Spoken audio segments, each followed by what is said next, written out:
Meghan and Harry show off their major roles in Prince Charles' coronation. Meghan and Prince Harry are tipped to be heavily involved in Prince Charles' coronation despite stepping back from royal duties 2 years ago. The Duke and Duchess of Sussex quit their roles as working members of the royal family back in 2020. Following their decision, Prince Harry and Meghan moved to California, where they now reside with their 2 children, 2-year-old Archie and Lilibet Lily Diana, who celebrates her first birthday in June.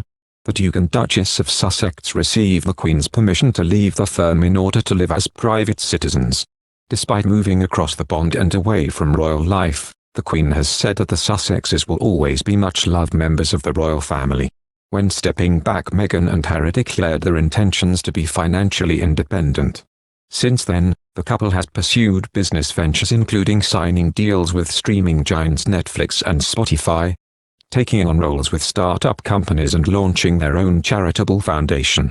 Members of the public would assume that after moving across the pond and stepping back from duties, Meghan and Harry would be ruled out of playing any significant role in the crowning of the next monarch. However, as the son and daughter-in-law of the new king, they hold incredibly significant positions. As a result, Harry and his family may be encouraged to take part as much as they like at Charles' coronation, and will be involved in wider photos, according to royal commentator Christine Ross. Ms. Ross claims that the heirs to the throne, Charles, William and George, will be placed prominently at the ceremony, and their families alongside them. And the royal commentator told the Royal Ears podcast, because of that historical moment where you have Charles, William and George, will probably see them front and center and their families front and center. But I do imagine that Charles will want a larger family group shot of the existing royal family.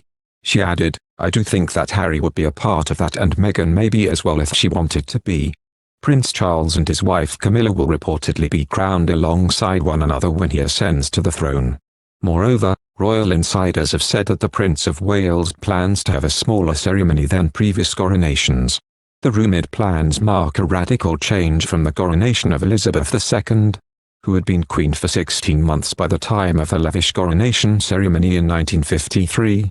A total of 8,251 guests attended the Queen's coronation ceremony at Westminster Abbey, which Dr. Robert Morris from University College London's Constitution Unit described as quite an undertaking.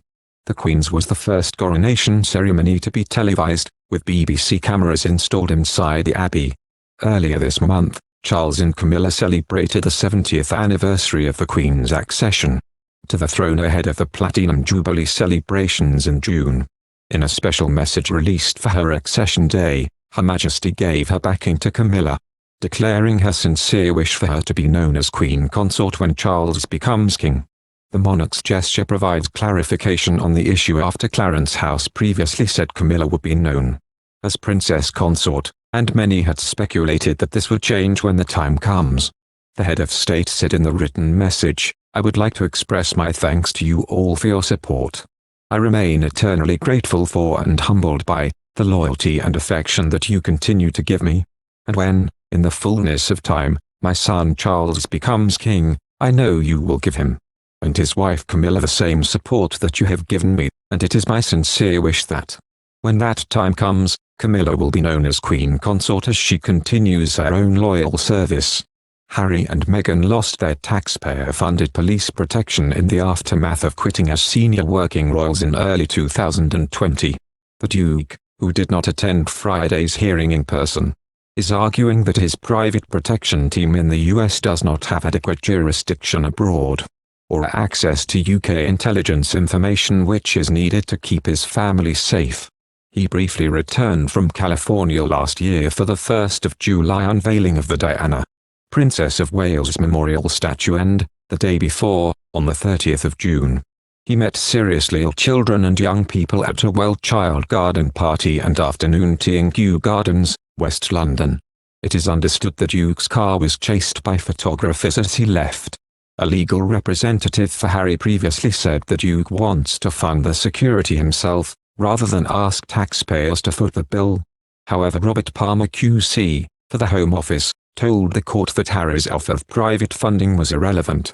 In written submissions, he said, Personal protective security by the police is not available on a privately financed basis. And RAVOC, Executive Committee for the Protection of Royalty and Public Figures, does not make decisions on the provision of such security on the basis that any financial contribution could be sought or obtained to pay for it. Thank you for watching. If you like our video, would you please help us like, share and subscribe our channel. Wish you happy to see our videos. Thank you very much.